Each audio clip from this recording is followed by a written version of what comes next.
Welcome to the Terrible Podcast with your hosts from SteelersDepot.com, where you can find all your latest and greatest Steelers news. It's Dave Bryan and Alex Kozora, always lit, talking Steelers. And now, here's Dave and Alex.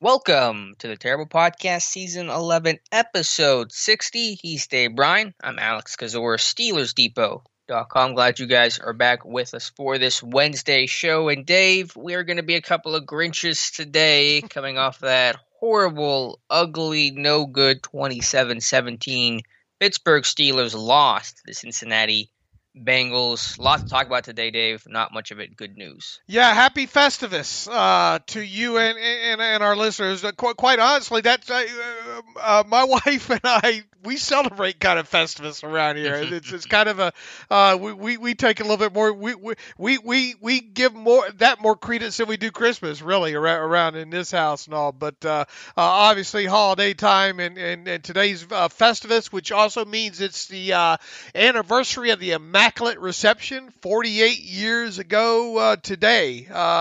Where is the time gone? So obviously a big date, December 23rd on when it comes to Steelers history and the calendar. So with it also being Festivus, that means it's time for the airing of the grievances. And boy, we're going to have many. There are many, as you would say. So I don't know where you want to start on all this, but let us commence the annual Festivus episode of the Terrible Podcast. All right, let's do it. Yeah, it's funny you mentioned the Immaculate Reception because think of the opposite of the Immaculate Reception, and that happened Monday night against the Bengals. Just a really bad game all around. Obviously, I guess we should probably start with the offense here. And Ben, or what do you want to even go with? The injury report or transactions? I'm trying to find. Let's just start with the 30,000-foot view. Kind of ended the podcast the other day talking about could you imagine if Tomlin or the Steelers lost this game? And we talked about there are no positives. What will the narratives be coming out of this game, even if the Steelers win and it's not 50-something to 3? Lord, it was you look back now and you say you wish we were talking about something like a 1-point win right now. I mean, if you had to draw out a way for the Bengals to win that game against the Steelers on Monday night, you probably would present that box score to somebody, right? You look at the third downs, you look at the turnovers 3-0. You look at the completion percentage down the field. You just look at a lot of the key very explosive plays. You just look at a lot of the key variables, and then you look at the things that you wouldn't expect to find that have gone along with some bad Steeler beats in the past to some bad quarterbacks on the road. A low passing total. What else in there? I mean, you pretty much hit on. It kind of reminded me of the game 2002, I think, against Texans game. Yeah, against the Texans in 2002, and it seems like there was another similar one in there. Maybe it was the Brady Quinn Cleveland Browns game loss. I think those stats are probably even more comparable to what happened Monday night. But long and short of it, you turn the football over 3 times, you don't get any turnovers back, and you have bad situational football. And then you have what you had happen Monday night, which is a Steelers 10-point loss. Sure. The situational football is something I'll be touching on a lot throughout this show, but just at the top, the big story here is that Ryan Finley outdueled Big Ben. And that's a sentence I did not expect to say coming out of this one. And it's not that Finley played great, although I think he actually played even better than what the numbers suggest. I think he played all right, but Ben was just terrible. And so I think to start with this game, it starts with Ben at the top. Is this loss 100% on him? No, of course not. It rarely ever is for any one quarterback or any one player to be solely responsible for a loss. But Dave, that first half that Ben had was maybe the worst half of football I've ever seen him play. Not only was he struggling physically, was also not as mentally sharp and kind of felt like he was really pressing, making throws he shouldn't, costly, interceptions. The one at the end of the half was obviously critical. And Ben was just bad in this game. There was no sugarcoating it one bit. Yeah, bad Ben, period. And I'm sure we could probably go back and find, it's funny how these things get away from you sometimes. And look, obviously, go back to that Jacksonville game a couple years ago. But even some of those interceptions were, less on Ben than, Yeah, did Ben have negative passing yards with 5 minutes left in the second quarter of the Jags game? I don't think so.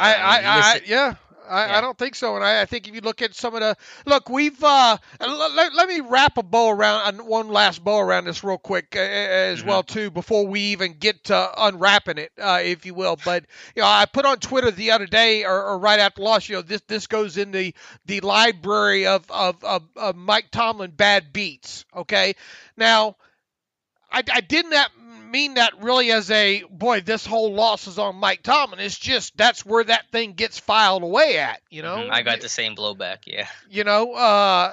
Do I think a large percentage of this loss is on Mike Tomlin? No, but it's still, you got to pull out the filing cabinet and log that and pull out that folder that says double-digit favorite losses, double-digit road favorite losses under Mike Tomlin, and you have to cram this one in there. And it's not a thin folder at this point. You look at the court. You look at they are now 8-5 in road games in which they were double-digit favorites under Mike Tomlin. That's awful, man. I mean, and then you look at the quarterbacks that they lost to at the time. We've already named a few of them. Derek Carr, and I think this was several years ago. Derek Carr, not now. Derek Carr, Ryan Mallett. I mean, ask a kid off the street who Ryan Mallett is right now. They might tell you they think it's an elf or something. Matt Castle might tell you that's an elf too. Brady Quinn certainly sounds like an elf. And now add Ryan Finley's name to that list there. So, like it or not, this goes into Mike Tomlin bad beat road file here. And look, anytime moving forward now, we've got to really, really pay even more attention now to Steelers going on the road and being double-digit road favorites here. A lot of speculation, and a lot of I don't know what consternation needs to go into preview and such games there. Now back to the whole Ben thing here. Some of the raw stats too immediately after the game. I think 1 of 13 or 1 of 14 on throws more than 10 yards down the field. If there was a positive anything going in this one, it was that he was trying to push the football down the field in this game. I think something along the lines that came out to the math of being average intended air yards of right around 8. Well, the problem was that his average completion distance was about 3 there. So let's start with, and I know you've already dedicated a post to this and broke down a lot of these plays. Let's talk about a lot of those bad throws and some throws that Ben didn't make in this game. Sure. You look at the very first play of the game, and they came out in pistol, which I supported. I like that they ran a lot of pistol in this game. I think they were trying to accomplish 2 things with that. A, create a downhill run action, and B, be able to run some play action in boots without having to be under center. And I've called for pistol for a couple of years now, so I was happy to see that. So, yeah, first play, kind of a sprint roll to the right, which maybe not my favorite thing for Ben to do, but okay. But James Washington gets a great release. Should have been a long completion, if not a touchdown. And Ben just underthrows it. And so that's how the first play of the game goes. His next pass on third down is behind Deontay Johnson. They got a punt. And that was just kind of setting the theme for the day that Ben was inaccurate. His reads were poor. It felt like he was pressing. And certainly the deep ball was not there. The Ben defenders come running to his defense real quick, and I understand that. We try to look. I did not see many Ben defenders in this game. I've seen them. A lot of people just looking at that deep throw right off the bat said, well, he couldn't really step into it. If the tackle or if I think it was McDonald maybe, if McDonald holds off that block a little bit longer, maybe Ben. Look, sometimes on a move like that, quarterback's got to use that arm strength, right? and get that ball down the field. He threw that ball, 38 yards past the line of scrimmage. I think you add in another, or maybe it was 35 to 38, from the line of scrimmage there. And then you add in another 6 or 7 yards. He's behind the line of scrimmage, and let's even get that thing to 43 or 45. All right, that's not far enough. James Washington. For all the consternation about James Washington early in his NFL career about, boy, can he separate? Can he stack some of these guys? This isn't the Big 12, all that kind of stuff. He stacked the corner on the outside. He had him beat. All you have to do is put that ball out there, and that's, as you said, that's a touchdown, or at minimum, that's a huge 40, 50, 60-yard gain in that situation. Ben, just raw arm strength. I think that's really been noticeable this year. He can't get it down there anymore. Mm-hmm. Right. And so from the word go, there were problems that extended throughout the rest of the first half. Where if you look at the play that JuJu got blown up on and fumbled, missed a Claypool wide open over the middle, throwing shallow against cover one robber, and put your guys in harm's way. Same with the throw to Ebron. That was late. I'm not as mad that Ben didn't go to Claypool on that play where Ebron got hurt. I thought that was kind of over-analyzed by the ESPN crew, but the throw to Ebron was late, and probably the ball placement was poor. The ball hung when they let all three Bengals defenders be able to have a chance to make a play on the football. So, and then the interception, of course, was just a blind throw. I mean, there was an earlier rep on an RPO where Ben threw right to a linebacker he never saw him. Should have been picked by Jermaine Pratt. Luckily, he wasn't, but then got picked by Mackenzie Alexander later on a similar idea where he just didn't see him at all, I assume. And the Bengals had the energy, they had the confidence, they had the swagger. They felt like the 11-win team overall. Pittsburgh felt like a 2-win team, and that is depressing to say. On the interception, wasn't that a 3rd and long? Yeah, it was 3rd and 14, I believe. All right, and people are complaining about the route combination on that. That's really more of a clear out of anything. That's really more of if nothing's there on those 3 verticals going that side there, then you hit the underneath, and then you just walk off the field and you punt. Right? Mm-hmm. That was a shallow to Deontay underneath. Right, and that shallow was there, was it not? It was. Right, so, I mean, and sometimes punting, and sometimes taking a draw play on a 3rd and long or situation. Look, they were doing a good. I thought the Bengals did a good job, make sure they was protecting the chains, and in certain other situations in the third and short stuff, they knew to kind of be sitting on those quick hitters, right? Mackenzie Alexander, I think, did a great job of kind of reading that stuff on JuJu, and they obviously did on that other underneath to JuJu that he got blown up on.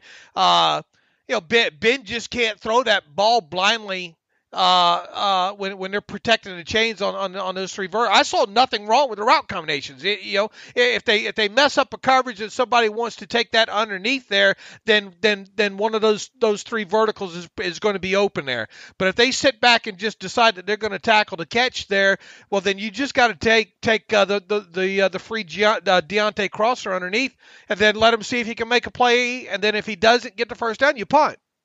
Right. Yeah, I just assumed that Ben never even saw him, because there's no way he's going to be able to make that throw if he sees Mackenzie Alexander sitting there. Now, how did Ben miss him? I don't know, but it really felt like Ben just had some tunnel vision, was pressing in. I know we've discussed the physical issues, the past couple weeks, and that's been well documented, but I thought, mentally he's still been really sharp. During that 11-game win streak, mentally he was as sharp as ever. In this game, he just felt like where he was making some really poor reads, really poor decisions. Again, what's the reason for that? Just general mistakes. Is he pressing too much? Is he trying to prove he has an arm by trying to make some of these tight window throws? I'm not sure, but mentally, from a decision-making standpoint, this was his worst game of the season, in addition to the physical issues that, again, are well documented. I tweeted out there, I wonder if he needs contacts. That's old Jameis, go full Jameis on you. Right, because just missing some of these reads here.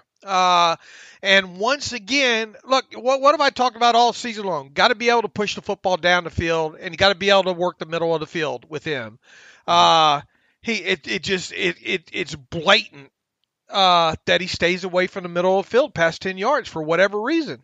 It just feels like the only time Ben's willing to go deep outside. And look, there was another. I forgot to circle it.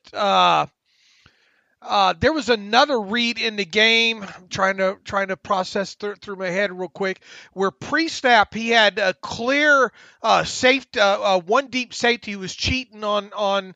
If you're looking at the back of the Bengals defense, cheating to the right side of the defense there, where a player had come in motion over there, and he had a singled up. It was another third down throw. It was one of the ones that he underthrew the Deontay over there on the sideline that was almost picked off. You know the comeback that I'm talking about? On the right side that was right on the right. Probably could have worked back to the ball a little bit better. Yeah, I got you. Right, but the throw probably wasn't going to get there anyway. And it was almost picked off. That play right there, Deontay singled up on the outside there, and you get a good look at the defense pre-snap there, plenty of time. Why not check out of that and I know the reaction. Oh, there goes Ben. Third and 6 or 3rd and 7 or something, I think. And then why is he going to go for the home run ball there? But I mean, if you get to certain matchups that you like, and we all know now that single high with a safety cheating to whatever side, Ben wants to, that's when Ben likes to go deep down the sideline there. And to me, that was a perfect opportunity to do just that. But back to the point there, it just seems now the only time Ben's willing to go more than 25 yards down the field is when he has the single high and the man coverage on the outside. Any other time right now, it feels like he has just no confidence to go down the field, and especially. But as you said though, he did go downfield a lot in this game. He just couldn't complete a pass. Right, but it wasn't middle of the field though. It wasn't working. If you were to have the college hash marks in this game on a pro field. All right, because obviously the middle hash marks on the NFL field are obviously closer together, so it's hard to ding a guy for saying he's not going down the middle of the hash marks, because it's such a small area, right? Sure. And then if you use the old comment, well, he won't throw the ball between the numbers. Well, that's how big of that's quite a big area there. So I guess the best way to kind of imagine it is if you had the college hash marks on the field. How often do you see Ben go in that realm, that area of the field more than 10 yards down the field? It's been blatant that he's just staying away from that now. Now, do you have to throw the occasional throws to Claypool that we've seen, against the Eagles, or the play breaks down? I think maybe the first meeting against the Bengals, throwing in that area of the field. We've seen some kind of bang 8 type stuff, right? To Ebron, and then occasionally to Deontay. We've seen that kind of stuff. It's not that he's not doing it altogether, but man, if I can sit here and rattle them off, and you can rattle them off, and half of our listeners can rattle them off, then that's an issue right there, right? Yeah, sure. It's an area of real estate that they have not been able to really hit on at all, at least for large portions of the season. Again, the question of why, is that because JuJu's route tree has become so shallow? Is that because they're seeing so much single high safeties that you can't throw in middle of the field is close like that in that particular space? Is it just other route combinations aren't hitting there? A lot of factors, I think, converging there. But the bottom line is this team can't push the ball down the field, and with a deep ball leaving on the outside, at this point, Dave, I really think the only way you can work the deep ball is if the ball kind of comes out quick, the way it did in Deontay's touchdown, where it's basically a 3-step drop and you got to throw early for Ben, so the receiver runs to the football as opposed to Ben throwing it to James Washington, who's already 35 yards down the field by the time Ben releases the football. So I think, honestly, if you want the deep ball to work, it almost has to be where you just kind of hope your guy wins and you're kind of throwing it quickly, off a 3-step drop, and so the receiver runs to the football because Ben just does not have the arm to be able to throw it 50 air yards right now.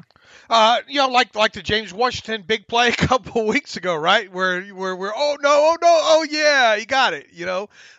Those kind of timing routes, kind of that kind of stuff. Now look, it was a great throw to Deontay. I mean, the touchdown, great separation by Deontay last second in that route, and it was a great throw by Ben. All right, but it was the single best and only throw that he made in the game.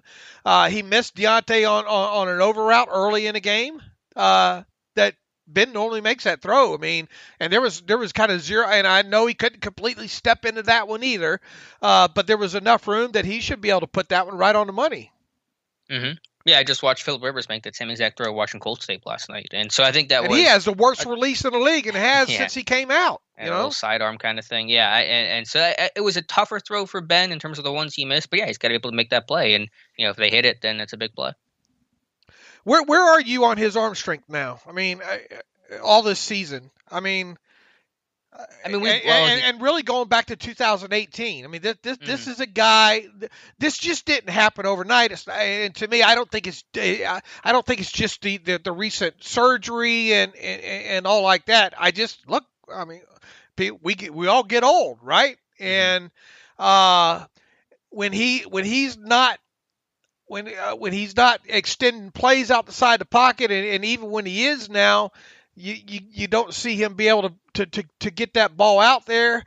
He's had some throws where it looks like there's been some mustard on it, but I mean, as we've said in other podcasts, we're not sitting there and we don't have the analytics yet. We're probably a few years away from getting those almost real time, ball velocity and all like that, right? But we don't have now. All we can do is go off the tape and say, "I look like he wedged that one in there," kind of deal. Where are you right now on his overall arm strength versus, let's say, 2017 Ben? Because obviously he didn't play most of 2019. We have all of 2018 to look at. So we can look at that. We can look at what he's done so far 2020, and then maybe go back to 2017. Where are you? Yeah, it's diminished. There's no arguing that, especially at this point. And it's not that it's dramatically different than 2018. You're just probably focusing on it more because there's the whole elbow surgery tie-in narrative that the national media can do. But yeah, it's a problem. And, it goes back to, do you see it getting better? And I really don't right now in terms of the arm strength. Obviously, it's not going to get better magically the last couple weeks of the season. Maybe you can scheme things up. Maybe you just, he just happens to throw a better pass on one or two instances. But yeah, it's a big limiter for this offense right now. There's no doubt about that. All right, now people say, "Oh man, you guys are just kicking Ben while he's down. Arm strength isn't everything. Deep ball isn't everything." Dave, just look at Peyton Manning and Tom Brady. Look, was Peyton Manning ever a great deep ball thrower? Didn't he hit the Marvin Harrison or Reggie Wayne to beat Ike Taylor first play of the game? I mean, there were instances. Yeah, yes. He was not known for the deep ball, especially later on in his career. Last 4 or 5 years of Peyton Manning. Post neck surgery, he had noodle arm. Okay, and what about Tom Brady sans his first 4 or 5 years maybe, and really not even that, But where's Tom Brady been for the last decade? Mm-hmm. No, I still think he's a pretty good deep ball thrower, but I get your point. Yeah, I'm not bailing on Ben here the way some people are, but obviously, I'm not trying to defend that game one bit because Ben was brutal. Well, here's my point. You can get away in the NFL still without having a Patrick Mahomes arm, okay? But you damn sure got to have some precision, and you got to make up for it in mental capacity and being sharp. Mm-hmm. Sure. And he was none of those things. He hasn't been any of those things the last couple of games, I don't think. Yeah, the last two, at least, but especially bad against the Bengals. Yeah, I mean, that's how they won the first 11 because the deep ball was not much better during that win streak. Maybe a little bit, but not dramatically so. And so it was Ben mentally sharp, making quick decisions, spreading the field out, one-on-one matchups, one-step, three-step pass game, that kind of stuff. That was the key. And you got to try to find a way to get back to that. And hopefully you can get this run game going, which at least showed some signs of life, granted against the Bengals, lowly run defense. But if you can at least get the run game going, maybe that'll help bring back more of the quick hitting pass game. You can look, we talked in depth about what this offense is trying to do right now. And I do believe they're doing it because of Ben's arm. at this point, and his confidence or whatever, his ability to get to push the football down the field regularly, with a high completion rate. It's just something he hasn't done since what did we talk about the other day? 2016 or so was the last time he had a really good 20 plus down the field completion percentage there. So this didn't just magically happen overnight. Now he's making a lot less plays extending the play now. And that's where and then you don't have a guy like Antonio Brown either. I think we're really seeing that manifest itself right now here on top of it here. But look, you can still the old throw short, run long. Okay, I get it. You can still manufacture explosive plays that way, and they have. However, you still are going to need probably 2 plays a game where it is a 20-yard ball down the field. Mm-hmm. And then a run afterward. You go back to you start comparing some of the things to 2018 and the completions that Ben had over 20 yards. The difference between a lot of those and this year is the fact that I think there was something like 10 touchdowns on those versus just 5 this year. Antonio Brown was doing a lot of catch long, run long, Mm-hmm. And JuJu too, for that matter, right? I mean, couple of 90-yard touchdowns, right? 97, yep. And those weren't 4-yard patterns, right? Mm-hmm. Those were him catching the football more than 15 yards down the field and then running that way on top of it. We haven't seen any of that right now. So it's okay to throw short, run long, but you still have to have some element of run long, catch long. And they don't have that right now. They haven't had that for most of the season. And to me, that's one of the most worrisome things right now about this offense is because, yes, defenses are saying, we're not so convinced Ben can complete it long right now. So when we get in these third and short situations, we're going to take our chance that he's going to take that quick 2.1 release and try to wedge it into Deontay or Claypool or JuJu on the quick slant, and that's why a lot of these guys are sitting on these routes now. Mm-hmm. Yeah, that's what happened against Buffalo. I mean, I had the film study that Buffalo dared for Pittsburgh to beat them deep, and they couldn't, and Cincinnati employed a similar game plan.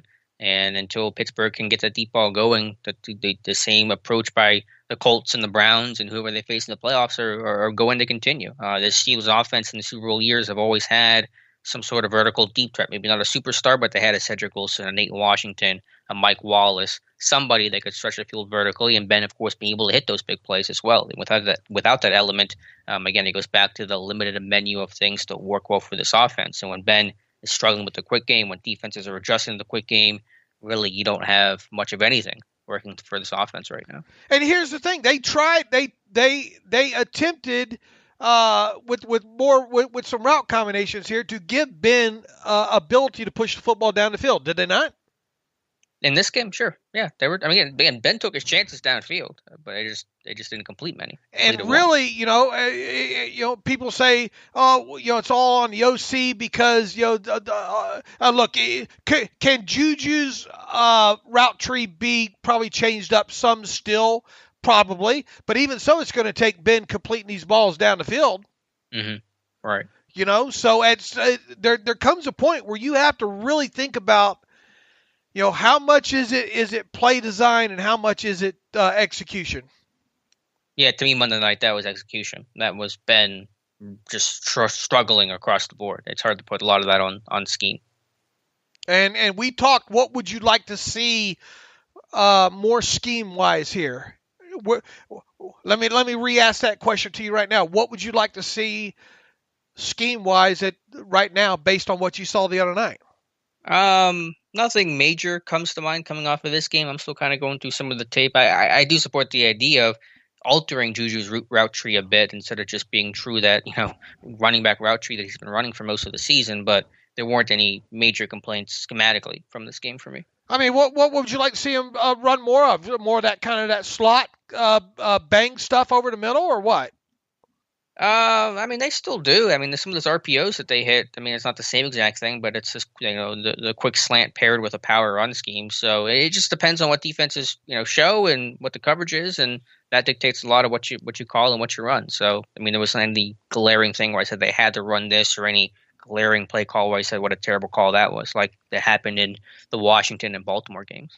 One thing I think that sticks out, at least early in this thing too, is the Bengals did a good job of trying to sugar the gaps early, right? Having those guys in there, and then they drop. How many times they drop out of that? Yeah, but they showed that on tape. I mean, that was nothing right. new. But yeah, they especially when you go empty, they will try to stress your protection, and then sometimes they'll drop out.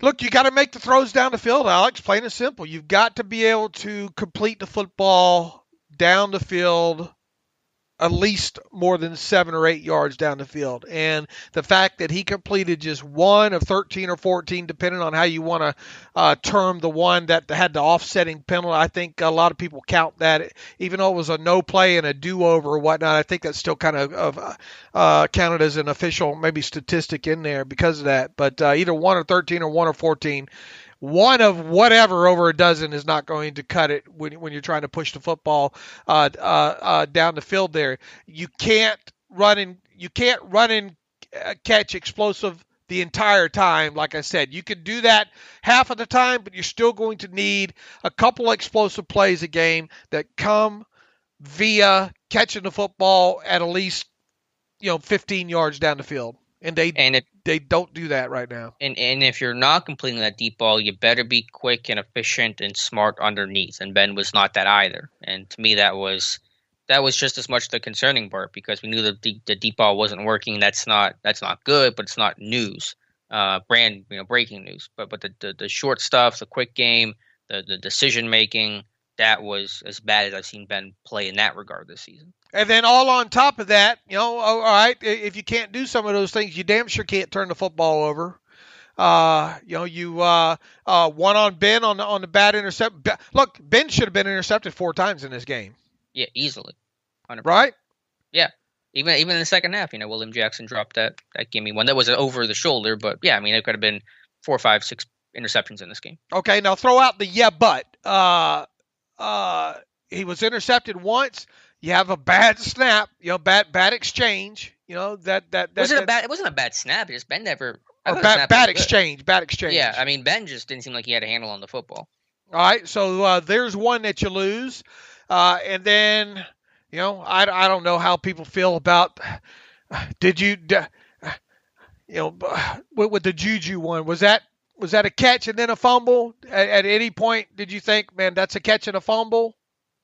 I mean, not initially, but I mean, he took 3 steps. I was okay with them overturning that. I mean, JuJu's got a hold on to the football there, but Ben's getting his receivers killed. I mean, he threw a couple of hospital balls. That's a heck of a term. But yeah. Unfortunately, we're using that a lot this year. Right. And I, you can't throw that shallow against that lurk coverage. And again, I don't like to usually play the whole, well, this guy was open, because that's not understanding progressions and stuff, but Claypool's open right behind JuJu in his field of vision. The DB ended up taking JuJu on the shallow, and Claypool is wide open over the middle, and Ben misses him, throws to JuJu, and bad results happen. Do you think his confidence is down now? Do you think he's I still don't. I know you've asked me that. I think Ben is the most confident guy in the world. I think he has more confidence than anyone else in Ben right now. I think that's just the way he's been wired, the competitor that he is, and he's just an eternally confident dude. Even when he's playing like crap, he's probably still saying, "I can go out there next week and play." I really don't think confidence is an issue at all. I think physically he's got some problems, but I don't think it's a mental confidence. All right, let me rephrase that. Confidence in his. Questioning his ability, his age, maybe not, maybe confidence, maybe a bad choice words, but just kind of questioning his overall ability. I guess that's another word for confidence, but yeah, I mean, obviously, I don't know. I really feel like the answer to that's still no. I think Ben is the most stubborn, and I mean this in a nice way, nicest possible way, at least. I think he's the most stubborn, again, eternally optimistic guy for himself. I know he'll come out there and do some of the, if I can't play, I got to hang it up, and that's just Ben being Ben. I throw all that to the side, because that's been him his entire career. Right, but I think he will be the last to admit that he can't play. He'll be 53 years old saying I could play. I'm better than these quarterbacks. Like, and again, I'm not trying to use it as a slight. I just think that's how that guy's wired and why he's been as successful as he has been, because he is the most confident guy, especially in situations where no one thinks he can get the job done, or he sits there and says, that we can do this. And he said that after the game. He said, I still believe in his team. I still believe in these guys. I think we can get this thing turned around. All right, look, this is an offense though. Now that does not need to throw the football 42 times a game, right? Well, if they're not going to do that, they better run the ball similar to what they did against the Bengals.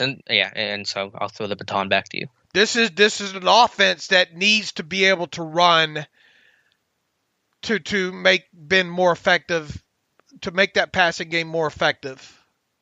Right, because unless you have the Mahomes, the Russell Wilsons, the Deshaun Watsons, the elite of the elite, your offense cannot sustain itself. And this is a discussion we had several weeks ago. They can't sustain itself throwing 40, 50-plus times every single game without any semblance of run game. No offense can function that way unless you just have an elite top 3 quarterback. You have to make defenses think to some degree that you can be able to run this thing, And look, I'm a big fan of play action works in any given situation, whether or not you're running effectively or not. But on the flip side, I'm not foolish enough to think that you can run 40 play action dropbacks, right?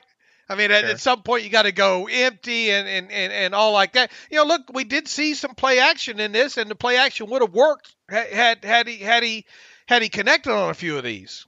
Mm-hmm. Sure. Yeah, both under center and some play action out of pistol. Right, but they did actually have some run success. I mean, there are some things that make you want to jump up and down. We saw some power work. We saw some inside zone work in this one. We saw some the pin and pull work for. I mean, I know it's like 6 yards, but I mean that's stop the presses stuff right there, right? It is. I've used this analogy before, but it reminds me of the Eddie Murphy, stand-up line of if you're, on an island and you're starving, someone throws you a cracker. Right. It's the best cracker you ever had. Best damn cracker I ever had. Right. Is that a Ritz? That's what that 6-yard run felt like. Is that a Ritz cracker? Like, I mean, it was just good to get some semblance of a run game. Benny Snell was downhill, vertical, very much to himself. Power did well. They did a good job staying on track and being tight with the puller. It was the Bengals, and so the Colts will be a much tougher task. So we'll get a good sense of, was this a one-off thing because it's the Bengals and they had a bottom third run defense, or have the Steelers really figured some of this stuff out? We'll see. Hopefully Kevin Dotson can return for the Colts game. Not entirely sure on that yet, but it was hopefully something they can carry over for the Colts game. And they make no mistake about it, before we finish up talking about the run game here, they left a lot of play. Look, Big Al, that might have been Big Al's single worst game of his career.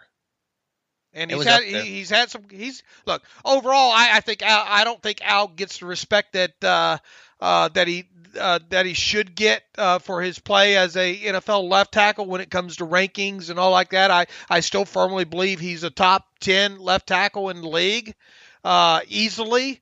But look, they all have their kryptonites, and Carl Lawson is his, man. That I don't know, is the build, the long arm, the speed, power, whatever. But Big Al just cannot keep that guy out of his body, and that's just pass protection aspect of it. Look, you'll never hear me say that Big Al's great in space, right? We saw that on the Ray catch. And we saw that. That's one play right there, and I think you will agree on this. If Big Al just gets anything on that DB, that might be a home run. Mm-hmm. Yeah, I think if Villanueva makes that block, that's a touchdown for Ray McLeod. At the very least, that's 50, whatever. He is off to the races. See who can catch him. So, in this offense right now, you can't afford not to have those plays hit. Mm-hmm. Sure. You know, this isn't the Chiefs offense where you say, all right, look, we'll just we'll get them this next time. And look, I thought they did some good scheme busters and all too in the second half. Making sure they got away from some of their tendencies there. But even so, it wasn't enough, especially if you're not able to throw the football down the field. Back to the running game. We went into this wondering, who's going to be the left guard in this one? Well, it turns out it was the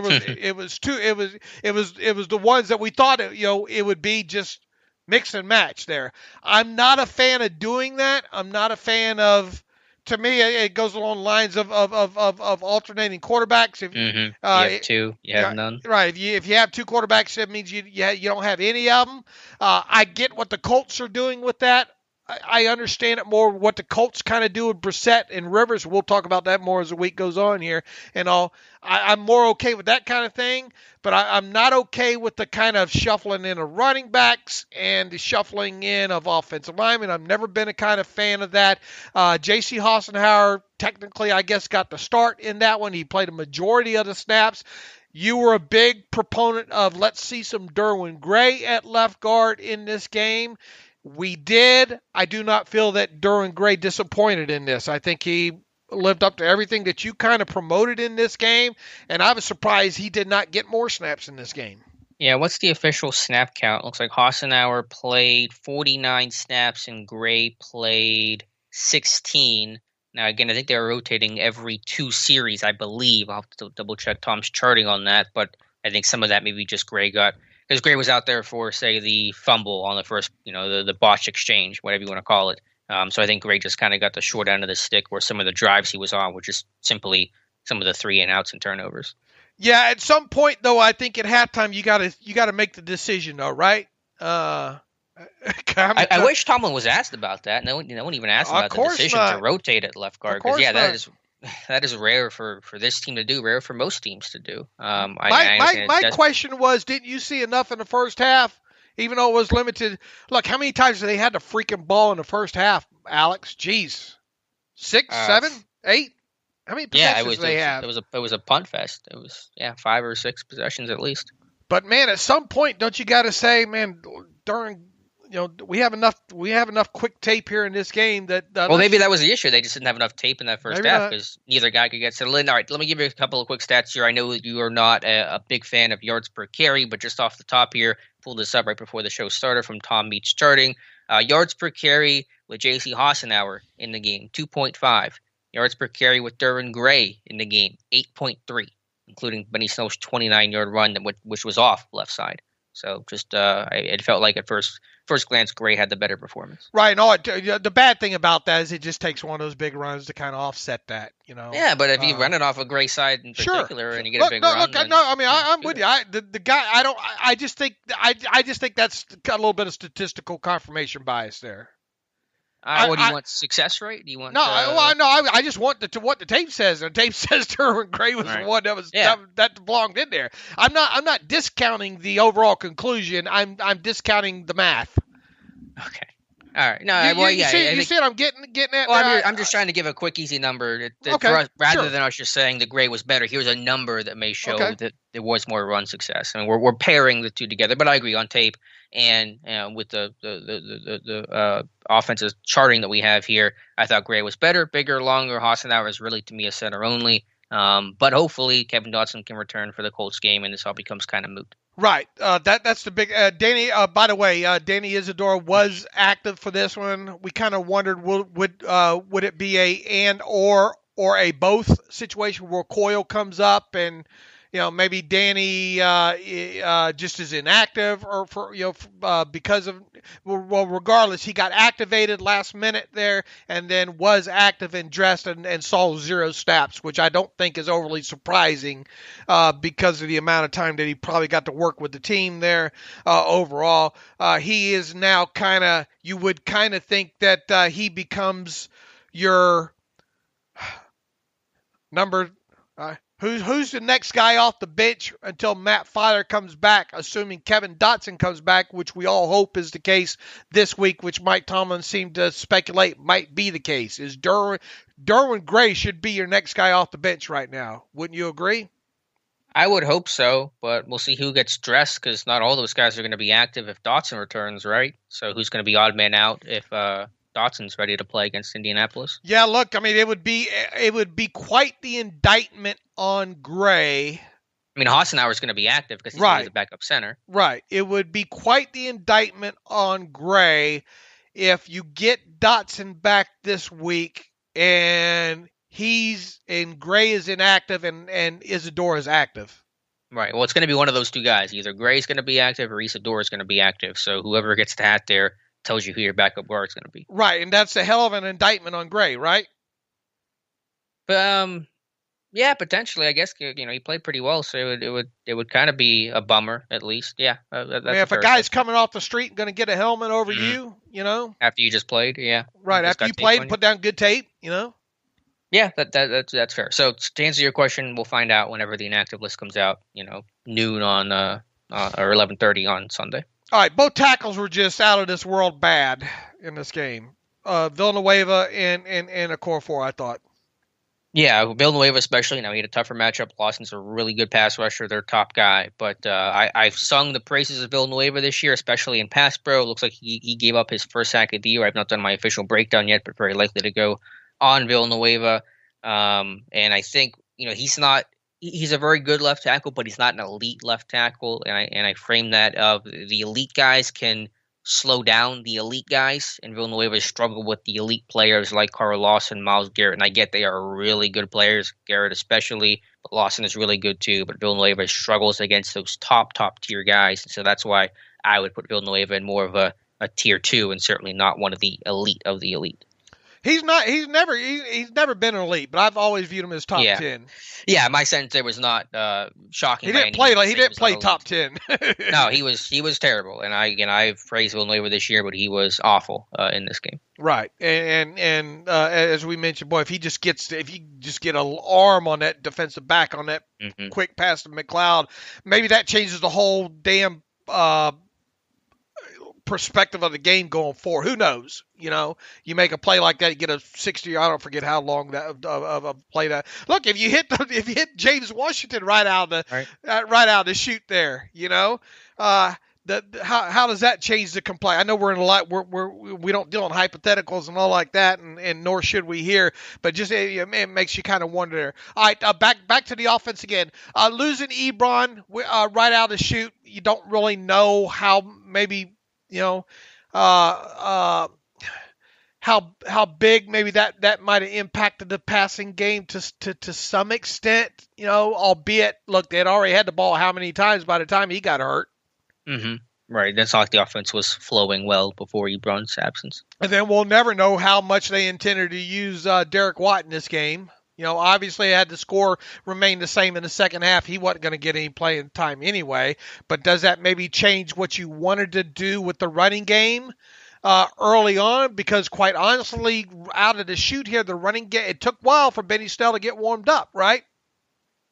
I'd have to look at some of the numbers, but yeah, that's probably it took a while for this whole offense to warm up. I mean, the offense was terrible in the first half, so I think you can apply that to across the board. Yeah, Watt appears to be okay though. Obviously walked off the field. JJ had tweeted that he's okay, and I think TJ had said something similar. So that was obviously very scary looking injury. Running down that punt, got pushed. His head goes into the knee of the returner Erickson, and you saw that fencing position with the arms up. And obviously, I'm sure a lot of Steeler fans, myself included, I was scared flashbacks to death, to Shazier, at Cincinnati primetime game, very reminiscent of that. But Watt walked off the field, and obviously don't know if he'll play this week. He's got to go through protocol, but luckily he did not suffer a severe injury. How I would like to ask some of them players, how bad did that sting right there? Because of everything you're in, it's almost like we can't be actually reliving this again. You know what I'm getting at here? Sure. Because the reaction to some of the players there initially is like, oh man, Yeah, well, Watt was out cold. I mean, he was out cold. In the fencing position, which is where your arms go up the way it did, is usually a sign of some potential injury. And you saw TJ Watt run out in the field, obviously. A lot of concern for his brother. So, but I think everyone felt obviously much better once Watt walked off the field. Right, but I mean, how bad a punch to the gut is that? And even though you recover from it, how much sting does that take out of you? Not that that's the whole reason that the game played out the way. You see where I'm coming from here? Because that happened I think once he walked off the field and you knew, okay, he's he can move, then I think you breathe a big sigh of relief. All right. Well, regardless, 0 offensive snaps for Derek Watt for obvious reasons there. Mike Tomlin, as you said, look, Watt's obviously in concussion protocol right now. I think it's a stretch to think that he's going to play against the Colts.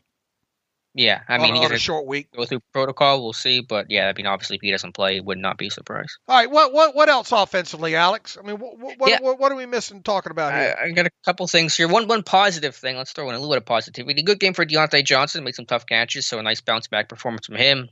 Tough stretch here with the drops, getting benched against Buffalo. I think he's a mentally tough kid, and I know that some people may not agree with that because of the drops and some of the stuff in game, but I think he bounces back from a lot of tough performances, and I was happy to see him play well against the Bengals. And I thought Benny Snell did everything that was asked of him other than, there's a big elephant in the room, and you got to eat him 1 yard at a time, right? Instead of one bite at a time, 1 yard at a time. This team in short yardage situations sucks. That was going to be my second point. Yeah, I had the stat yesterday that, Mike Tomlin had famously said after the Washington game, that he lives by the creed of if you can't get a yard, you don't deserve to win. Well, Pittsburgh is the worst get-a-yard offense the last 2 seasons, so 2019-2020. They are 34-62 on 3rd and 4th and 1. They were 1 of 4 against Cincinnati, 0-3 on 3rd down, 1-1 on 4th down. So that 34-62 is 54.8% on 3rd and 4th and 1 since last year. That is the worst mark in the NFL. So literally, Pittsburgh is the worst team when they need a yard. And they used to be pretty good at it a couple of years ago, 2 of 5, I think I have charted on 3rd or 4th down needing a yard or 2. In the Bengals game? Right. Needing one or 2? 1 or 2 okay. On 3rd or 4th down. I know 2 of 5. Okay, so they had to have converted the 1 when they needed 2 because they were 1 of 4 on 3rd and 4th and 1. Right. And then one of those conversions was a 4th and 1, which God forbid if you don't make that one. Snell didn't get it by a lot, but he leapt over and got it. But they are just a terrible short yardage team. They're just, you see other teams. Now look, they did the other conversion. Well, it was a short yardage. So I don't know if it was 3rd or 4th down, but obviously Benny Snell got in from the 1 or whatever. I don't believe that was a short yardage situation. Yeah. Well, it was short yardage. It wasn't 3rd or 4th down though. What does this team need to do to get better in those in that area? I mean, they're just not getting off the ball. Yeah, just not a push. I mean, at that point, you probably just say personnel. You just got to find someone else that can do a better job of it. Because I don't think this line's going to dramatically change its ability there with the current group. Yeah, that's an elephant. We'll get to that elephant here maybe a little bit later in the show here with what about Pro Bowl and all like that. Oh yeah, do you want to? 5 Steelers in the Pro Bowl. Pouncey to Castro, 2 that made it. That obviously may not have deserved it, but at least it'll help their resumes. Right. All right. Where else offensively? I think that was about it for the offense for me. Just 4-16 on 3rd down, 3 turnovers. The last 3-4 games they are now 30% on 3rd down. I think they're like 25% on 4th down, 40% in the red zone. They're -4 in turnover differential. Just a lot of bad situational football, Dave. All right, if somebody you had 30 seconds here to where is the problem offensively? It's the limited menu of things they do well. It was they can't throw deep. The run game, aside from the Bengals, a little bit of success has been non-existent, and so it's really the quick passing game. The defenses are adjusting. They're dropping into coverage. They're robbing stuff underneath, and that's been taken away too. So this offense just has an extremely limited menu of things that it does well. And in situational football, they are horrendous. And execution's just been awful the last 3 games, period. Yeah, 100%. Because they had left plays out on the field, period. Mm-hmm. Several of them. Those drops alone, people say, well, they're just drops and all. When you're doing it on 3rd down situations and all too, that's what really hurts. Now, praise Jesus, 0 drops in this game. Yeah, no, that was good. That was good. So there's a Unfortunately, it also positive came there. in Ben's worst game of the year. So, right. Yeah. I mean, there were a lot of drops in this game. They were just by Bengals defenders. Yeah, thank goodness, because it could have been even worse if that didn't happen. Real quick, I mean, we all see what the narrative is on Ben right now, right? He's had it. This needs to be it for Ben. I mean, from what we've seen the last 3 weeks, where do we both come in on Ben Roethlisberger post 2020 season? Well, I want to just play out this season first because, again, we ride this roller coaster so much, and hypothetically, if Ben plays awesome the rest of the year, even if he kind of sucks the rest of the regular season but has a great playoff game, the whole narrative changes. So I'll talk about, post 2020 season once we're post 2020 season. I am not as apocalyptic about Ben's future as some people are. Obviously, he's not playing well right now. There's no denying that. I'm not going to try to sugarcoat his performance against the Bills and especially the Bengals, but I'm not going to sit there and say, put in Rudolph, cut Ben, the season's over, Ben's got to retire. I'm not going to be at that point. Maybe that's me being stubborn and, just not accepting the reality of it. I hope not, but I'm not going to go to that extreme level quite yet. What does Ben do good right now?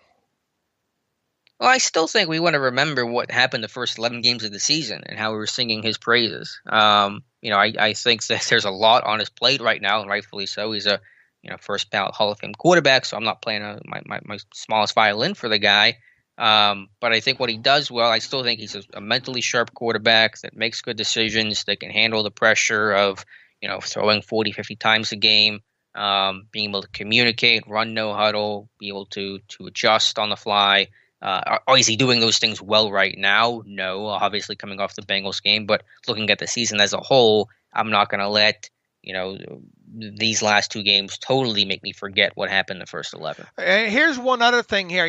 Back when portions of 2018, how many receptions did James Conner have in 2018? That was his rookie year, right? He didn't have hardly. Oh, no, that was not his rookie year. I don't know what he'd have. 40, 17 was his rookie year, right? Yeah, what? yeah. You're right. What do you have? Like 50 catches that year? Let me look here real quick here. I think it was his first year starting. Became a lot more comfortable as a receiver his sophomore year. Let's see, 2020 he's got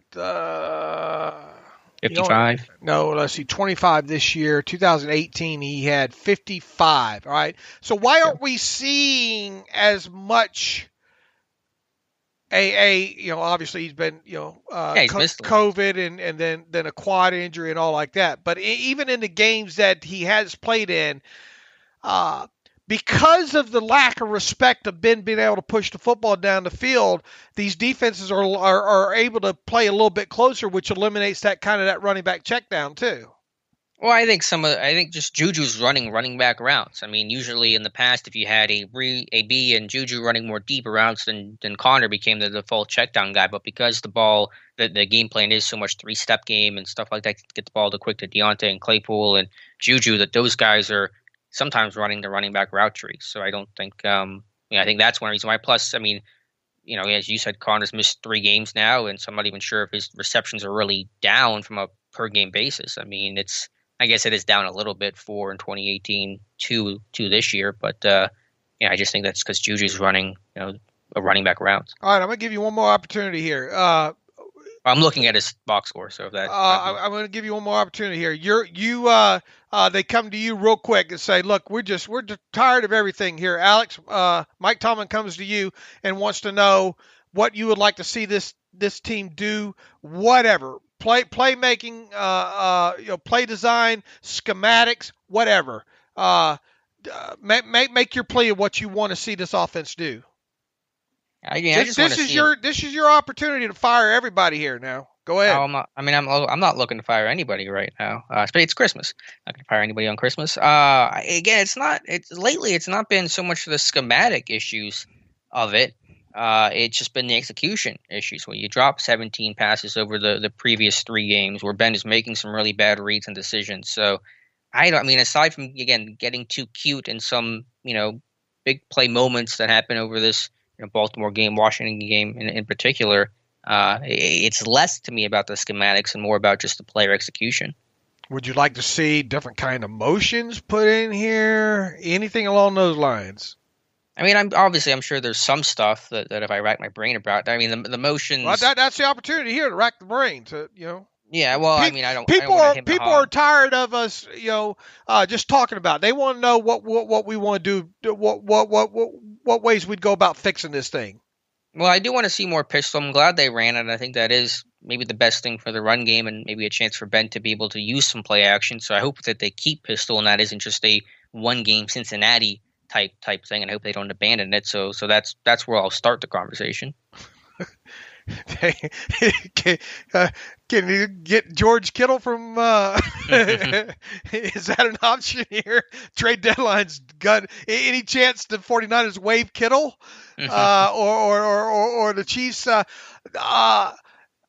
You go back, you look at some of that old tape when dinosaurs ruled the world, about how good they were running heavy stuff, 2 wide receivers and stuff along those lines. There, they can't do anything with 2 tight ends on the field. Period. Yeah, they're not equipped. They don't have Heath Miller and Matt Spaeth anymore. So if you're going to, the only other thing I would think maybe do is start collapsing some of these guys down and make some of these wide receivers work even harder in the running game. Mm-hmm. I think that's one area there. Look, I don't think Chase Claypool's a tight end. I thought it was foolish to be considered a tight end right from the word go there. But I would try to pull him in more, not into the line of scrimmage per se with his hand in the dirt, obviously. But I would try to get some of those bigger bodies, him and JuJu, more involved, maybe in the running game. That aspect of it.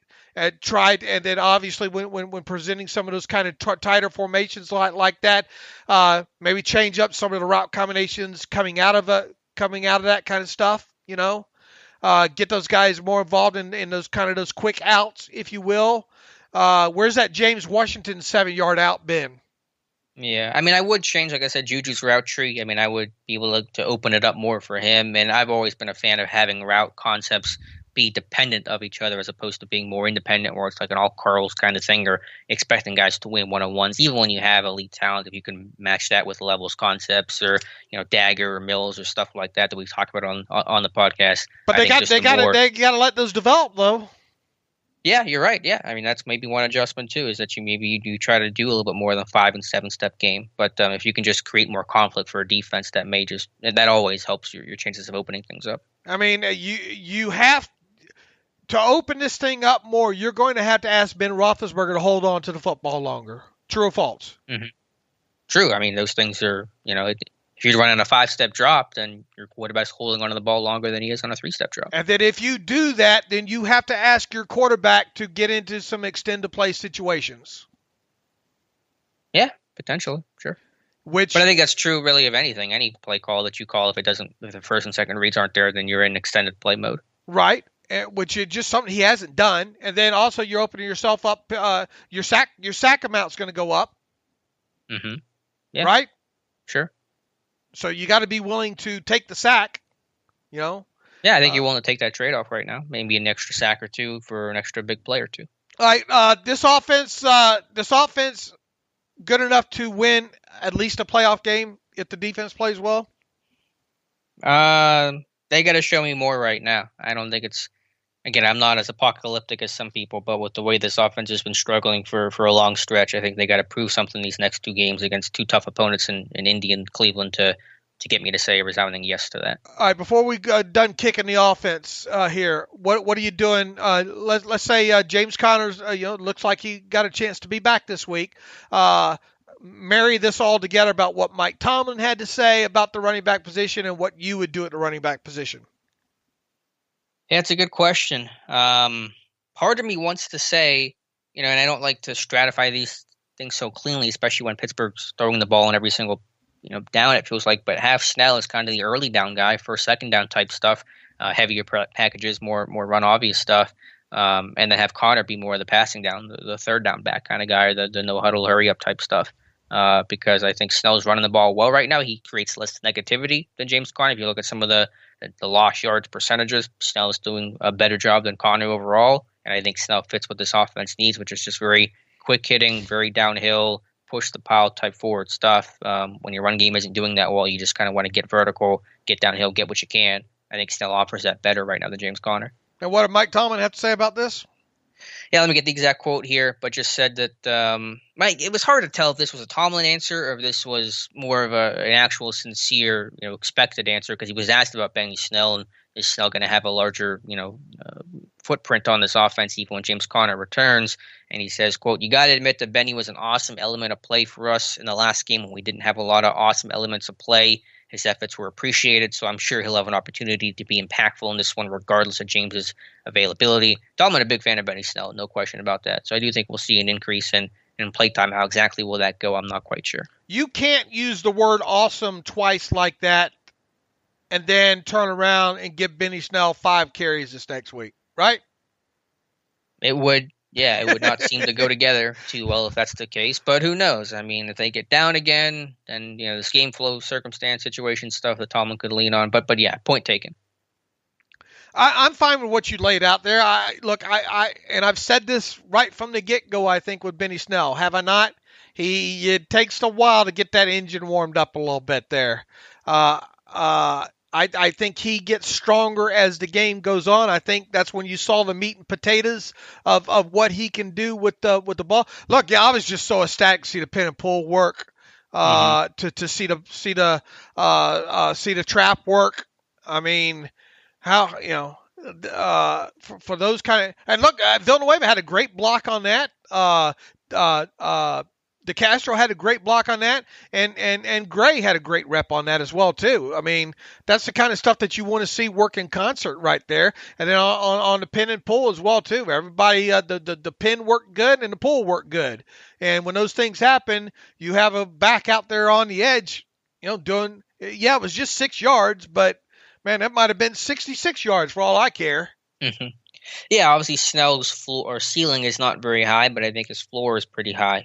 Morgan, he's not going to create a lot of negativity for you, and I think he's actually a decent receiver too. Like, he can catch, he can make plays in space, get downhill, one-on-ones against DBs in open grass when he's catching checkdowns and stuff. So I don't think he's as limited as a pure runner as maybe some people think. All right, Anthony McFarland going back to the inactive list on Sunday. Yeah, probably, assuming Connor comes back, because they'll forever have Jalen Samuels active. So yeah, probably McFarland loses out. All right. Think they're tired of us talking about the offense now? I know I'm tired of talking about the offense and this mess of it. No, I'm not. I'm just joking. Just this offense has been frustrating. It's just so frustrating to see a team that's played so well just seemingly fall apart before our eyes without any major changes that would make you think a cliff is coming. Look, if you're not getting speed infused in it, and guys like McFarland and McLeod too, that kind of hurts on top of it, I think. Right. You don't have that. Look, neither of them are Tyreek Hill, but neither of them are Marquise Brown and all. But if they're not out there on the field, you're losing that element, that speed element there. Right. That elite speed element. Absolutely. All right, Dave, talk about the Pittsburgh Steelers defense. And they were put in some tough spots in the first half, no doubt about it, but still second half. I mean, I don't know. How do you rate this overall defensive performance, Dave? I'll throw the question to you. They weren't ready for some of the things that Ryan Finley evidently does well or could do well. If you want, this is the kind of thing, you show me that box score without – you just show me the Bengals box score minus any, you eliminate the TD column, all right? And you just show me individual stats, and you tell me that Tyler Boyd left the game early, injured. There's no way in the hell I tell you that the Bengals won that game, all right? They ran the ball just good enough.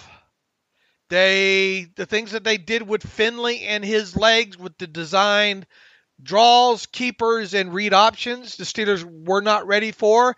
And those things kind of happened in key, impactful, down, distant situations there on top of it there. So shame on the Steelers for not – they shut – the Bengals didn't have much to show for a passing game, right? But what they were able to accomplish on the run and in key down and distances played a big part in this game, I think. I agree. I wrote about this morning for Steelers Depot, looking at how the Bengals really kind of set the Steelers up with some, they tried that quarterback draw that Finley got 8 on late in the game. They ran that play in almost the same exact situation, 3rd and 5 in Steelers territory. Earlier in the game, it did not work in that instance, but they were able to kind of adjust to it. And some of the read option keeper stuff, I think Finley said after the game that on his touchdown run that they had just tagged that one. That was not something that was part of the plan or something they had practiced. Just Zach Taylor, the head coach, came over to Finley and said, if everyone keeps crashing on some of these, mesh point handoffs, just keep the football. And so that's what he did. And Pittsburgh had no one to even account for the possibility of Finley running with the football.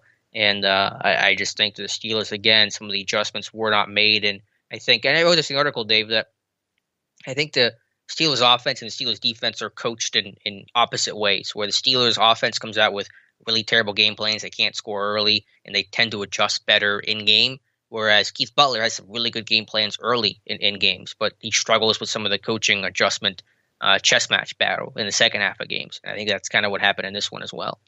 Well, look, the offense didn't do the defense any favors in this one, especially in the first half there. However, look, if you just make one of those two first half quick change situations there end up in a field goal instead of a touchdown, a little bit different story in the game, right? Sure, and on those touchdowns, Joe Hayden missed a tackle, that led to the first touchdown, and Avery Williamson got cooked by Bernard on an angle route, and they missed a couple more tackles. So there were still things that defense can do better. I agree that defense was put in a really tough spot with the 3 turnovers, all 3, which started inside Pittsburgh's 40. And I think the defense overall played well in the first half. I'm not even mad at the first half performance, even though they allowed 17 points. I just thought situationally some of the adjustments the Bengals made in the second half in key moments was the difference in this one. Because how many plays in total did they run in the first half? Not many. I know they had this 7-yard drive after the after the fumble that unfortunately ended in a touchdown there. But what they run? Let's see, 3, 6, that's 12.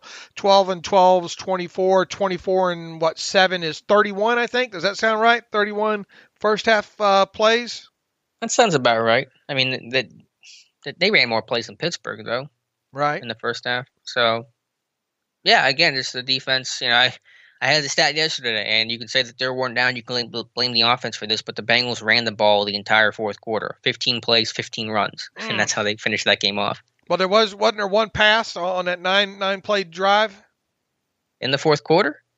Maybe one, but I think I know that their final 15 plays were all runs. You want one possession to really get upset about the defense about. It was the fourth quarter possession that they let them go 75 yards on 9 plays.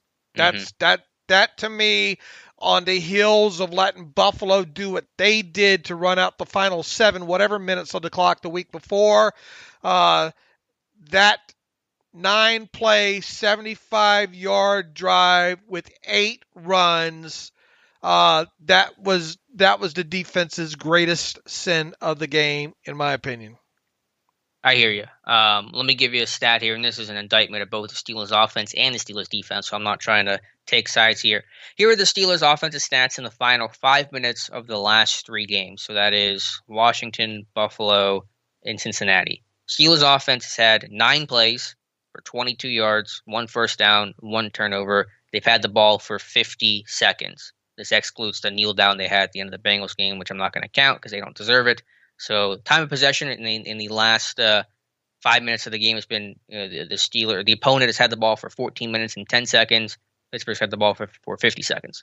And so you're just not possessing the ball late in games, which is really, really ugly. Give me, run through that. Yeah. I said that whole thing up again, yeah. I said that a little inartfully. I apologize. I'll work on it here. That's normally my specialty. The Steelers offense in the final 5 minutes of the fourth quarter of the last 3 games, they've had the ball for 50 seconds.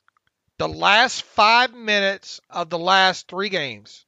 Yes. They've had the ball for technically a minute and 2 because of the kneel down, but I'm throwing that out because I'm not counting that, but they've had the ball for 50 seconds. Yeah. Hard to score when you don't have it. Yeah, hard to win that way. They've run 9 plays in the last 5 minutes of the fourth quarter. And so that is the offense, of course, not possessing the football, not being able to get drives extended, and the defense is obviously not getting their stops late in games either. Right. Look, I can forgive a lot of what happened in that game against the Bengals because of the short, quick change situations and all like that. But man, that 9-play, 75-yard drive, and then to end it with just the quarterback just going untouched, you know. Mm-hmm. And there's no one to account for him. Andy Dalton did that to him a couple of years ago, didn't he? Right. About the same position on the field, wasn't like a 17 or 16-yard just to the other side of the formation. Wasn't it the exact same thing almost with Andy Dalton on a touchdown? I think you're right. I'll have to look that up. But there was no adjustment. The Steelers were crashing all game on the back, and Finley had even kept the ball a couple times, and they still never accounted for him. And so you just kept crashing, and of course Finley eventually just pulled the ball and took it himself. And it's something about facing these quarterbacks that they haven't seen a lot of, that don't get announced until late in the week. Happened with Garrett Gilbert, Dallas. And I know there's not a lot out there, but Finley did play him last year, and he's got some tape out there. But just something about these guys, they just can't get a lot of film on, and they don't really get to practice for. They just struggle. I mean, you hold their passing game to 7 of 13 for 89 yards and a touchdown. Mm-hmm. Yeah, I do think Finley played better than those numbers suggest. Sure. But I hear you. I mean, it wasn't the defense played terrible. I mean, obviously the numbers. Steven Nelson played well. There were no big plays, well, aside from AJ Green's catch, but no other big plays allowed. I told you he's going to have a big catch. Yeah. 30 yards. Got to get Is one that more his in there longest of the Pittsburgh. season or no? Probably not. I can look it up. I probably not, but I don't know. But yeah, it was really the quarterback runs, and they just couldn't defend some of that stuff. And that just, they weren't prepared for it. They did not. A, they weren't prepared for it. B, they didn't adjust to it. Is this a perfect storm loss or no? Or is it just, man, they just, what's your best way to describe this loss? Yeah, perfect storm's probably a good way to do it. I don't think any phase of the game played well enough. It is just depressing loss, and that is, I think, AJ Green's longest catch of the year, by the way. Yeah, I don't have a great pithy way to describe this loss other than it's depressing and it sucks. And I was rooting for the Steelers to come back and beat the Bengals in the second half, which is so sad to be excited about. Yeah. All right. Any special teams thoughts on this? Probably not. No, not really. Positives for the defense. TJ Watt, just so good. Bengals, please always keep Bobby Hart. Just re-sign him forever. Steven Nelson, I thought, played really well. I thought Minka did well as an open field tackler. Hayden did not have a very good game. I didn't think Marcus Allen played all that well. No. Overall. I thought tough guy though. Marcus Allen. I mean, he was trying to stay in after that shoulder injury. I mean, he's tough dude. What'd you think about Edmonds being off the field so much? Yeah, he didn't play. What was it, about 80% of the snaps? They did that because they were staying in base against the Bengals 11 personnel. So they're actually putting Cam Sutton in as the slot corner against 11 personnel. So they've done that before. They probably did it more in this game than they have in most others. But that was the reason to stay in their base, 3 defensive linemen front against 11 personnel, and with mixed success. But that was the reason why. Okay. You understand it though. You just don't have that big. Are you kind of vanilla on it or what? I understand why they did it. I mean, I'm not mad about it. Right. Maybe you could argue, should you have done that or not, or whatever the case. But here's the other thing too. I know there's been injuries and stuff, but this D line's playing a lot. Like Cam Hayward, Stephon Tuitt, they're playing 90% of the snaps every single game. And I know in the past we've talked about that. Are they playing too much, and is that wearing those guys down both in the season and the games?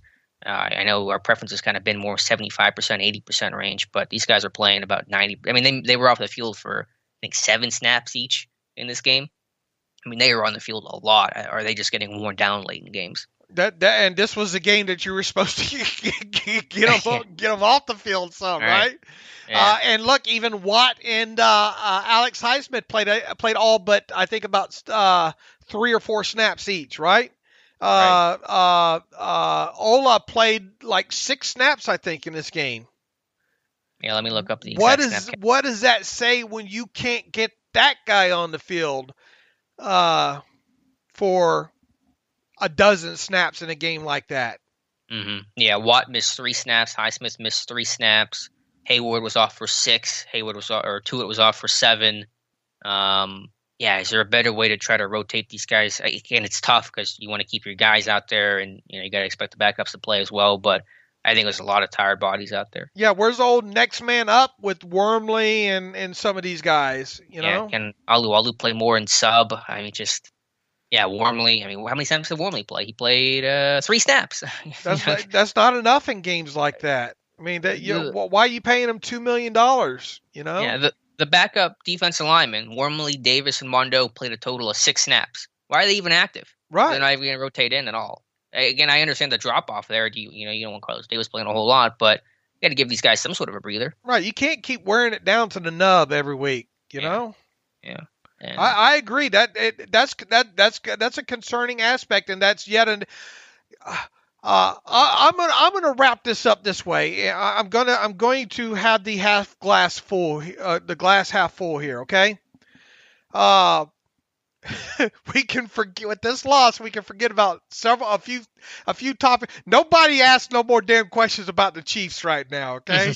Or the number 1 spot. All right. That we said all along, we got to watch how this thing goes week by week anyway, because of the whole COVID and all like that. Nobody asks us any more questions about the damn Chiefs or the number 1 seed right now, right? A. Sure. B. You better beat the Colts somehow, some way, whether it be 2-0 or 55-54. You better figure out a way to beat the Colts. And then there's joy back in Never Never Land a little bit at that point, no matter how you do it, in my opinion. Because now we had a minor conversation about this previously. Maybe this loss works back into the Steelers' favor somehow, some way. And hear me out here. Obviously it starts with beating the Colts. If you do, you lock yourself into the number 2 or number 3 seed. Now, I think I haven't figured out the math on this. I think there's some sort of mathematical way. I haven't found it, that I think it's less than 1% that they get the 1%. I don't think it's not. Look, I don't even want to talk about that. The reason I'm throwing that out there is because somebody will come at me now and say, "Oh, there's still a chance that they could get the number 1 seed." All right. So let me put that out there. All right. I don't want the number 1 seed. I'm not even thinking about that right now. Let the math, whatever, be the math or whatever. All right. You beat the Colts. You're locked into the number 2 or number 3 seed at worst. Correct? You know this stuff better than I do, so I take you at your word, but I believe that's correct. Okay. You beat the Colts and you're in the number 2 or number 3 seed. Does it matter whether you're 2 or 3? I mean, obviously you would like to be the 2, but it matters a lot less than other playoff implications going into Week 17. All right. So let's assume, which is dangerous to do in the NFL, let's assume the Chiefs, the Bills, and the Steelers all win in this coming week. All right. All right. They're probably at that point, the Bills maybe have more to play for. Well, yeah, I think even at that point, they're locked into number 2 or number 3, because don't the Chiefs lock up the number 1 with a win? I imagine.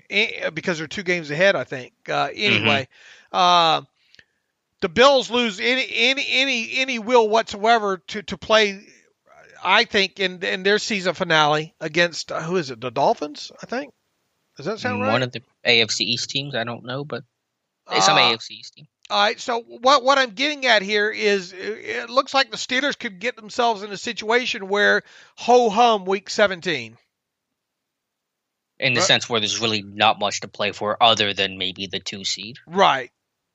Yeah.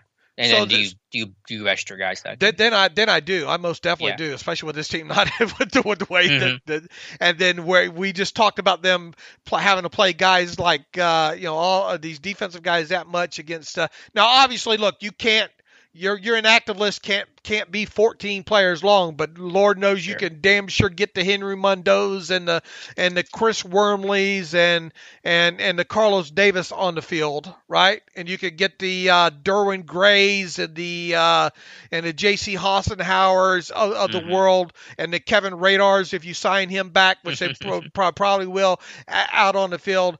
I think maybe that's best case scenario right now is that you beat the Colts. Now you're almost forced to beat the Colts now. What happens if you don't beat the Colts now? You almost have to play against Cleveland whether you like it or not, right? Well, if the Browns lose, you still win the North, and so I don't know from a seed. They're not going to lose to the Jets, right? I mean, probably not, but the Jets beat the Rams, so hey, right. new Jets apparently. But yeah, obviously, if that game is for the North, then of course you have to play your guys. I mean, you agree you have to play if you're talking about a difference of playing on the road versus at home, right? Yeah, if there's something significant to play for like that, like the North, then yes, of course you're going to play your guys. If there's nothing to play for or the difference between a 2 and 3 seed, then I think you sit your guys. All right, and then on top of it all, the Ravens are Steelers fans right now.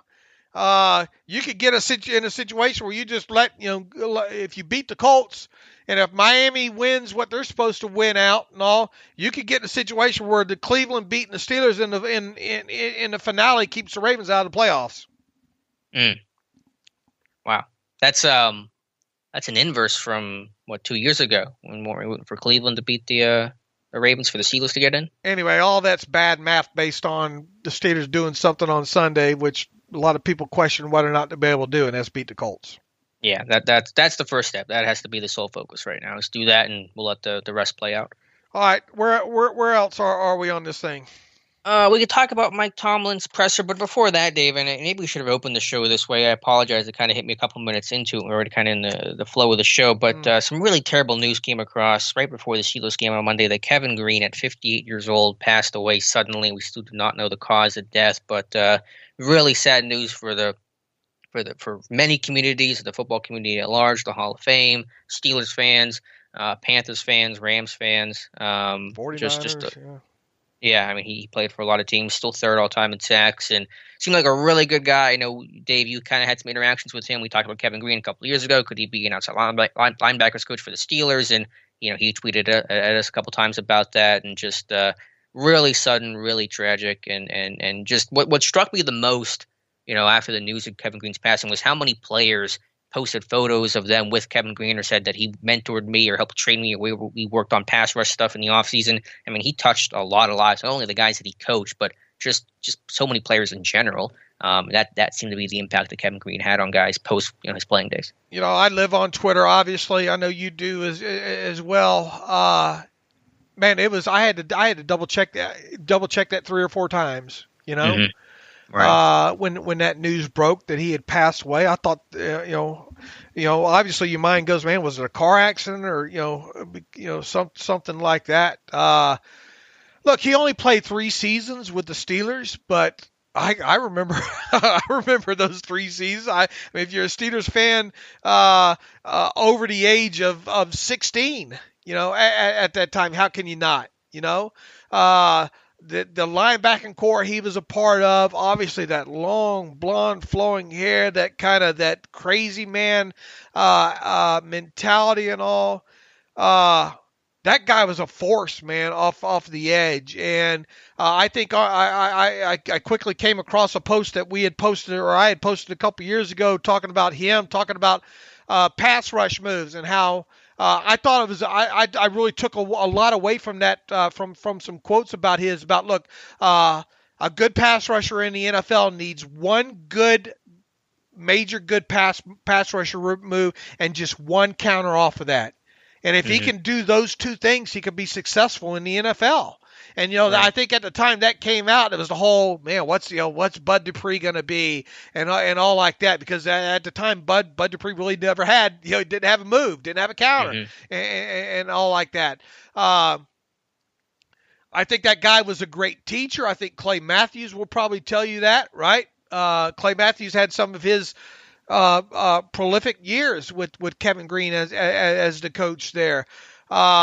you go back and you watch the football life and thank God they got that done with him now. With Kevin Green, really a family man, and really got out of coaching just recently to spend more time, because I think he had a kid going through high school and on into the college ranks there, wanting to spend more time with his family. Rod Woodson said on the radio, I think yesterday or the day before, right after he passed, that Kevin Green had a chance to be a head coach in the AAF.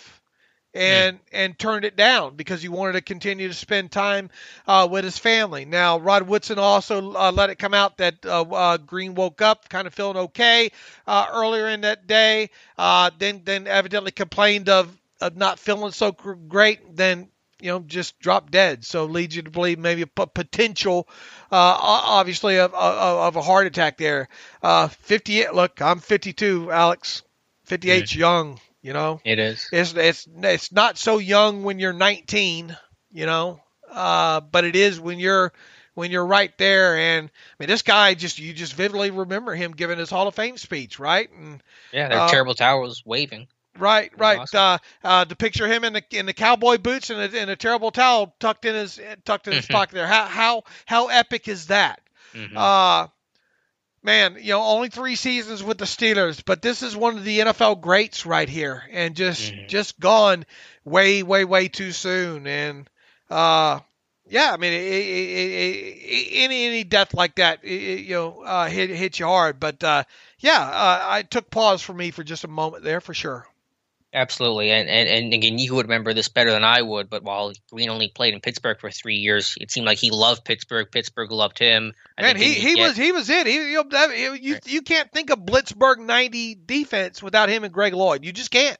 Right. There were some good linebackers: Chad Brown, Levon Kirkland. I mean, those are some really good players. And they could get after the quarterback, man. Yeah, and he certainly. 100. You don't just fall into 160 sacks, right? Yeah. They don't make guys like Kevin Green anymore. It doesn't feel like, or those '90s linebackers. And a really short, unimportant story on my end. Obviously Steelers fan. I've been Steelers fans my whole life, but growing up, I had 2 non-Steelers posters. I don't even know where they came from. Maybe some school function thing, but there were 2 posters I had that were non-Steelers players. One was Thurman Thomas. The other was Kevin Green as a Panther. And I'm moving, and so I was going through stuff last week, and I just happened to find that Kevin Green poster as a member of the Carolina Panthers, and I'm glad I didn't throw that out. And so I'm definitely going to hold on to that. But yeah, Kevin Green, sudden tragic news there, and he impacted a lot of lives. Boy, just that whole look and everything about him, man. It just he screamed, Steelers, and it's a shame that the money and free agency and all and all that caused him to not play longer. It would have been so nice for him to play, finish out his career, as a member of the Steelers. And look, even though it was 3 years, I think, he basically went in as a Steeler, if you ask me. Right. Well, wasn't that the thing? Well, yeah, obviously you're not going in as a team, but you Right. get a ring from a team. And I think Pittsburgh, he chose to accept the ring Right. on behalf of the Pittsburgh Steelers, which just tells you the impact that he had on the team and vice versa in just the 3 years. So Kevin Green gone at 58. Yeah, we've lost a lot of good people. This year, Dave T. Thomas and Kevin Green. It's been obviously a really tough year. Yeah, 2020, just another sucky aspect of 2020, Yeah. All right, Dave. So as difficult as it is to transition from that sad news, let's do so. Mike Tomlin had his press conference on Tuesday. We'll just touch on it briefly because I thought it was kind of more of a boring press conference, not a lot of impactful things to say. I guess we should touch on the JuJu story because Tomlin was asked about it, and Tomlin gave a better response, or at least a more informative, headline-grabbing response this time.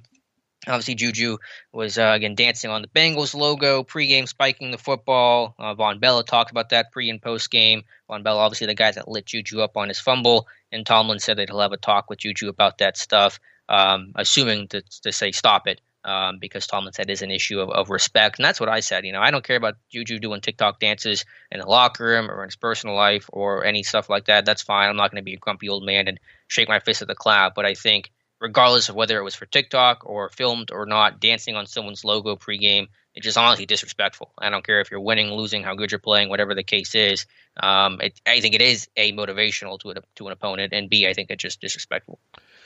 It's the whole optics thing is all what it boils down to.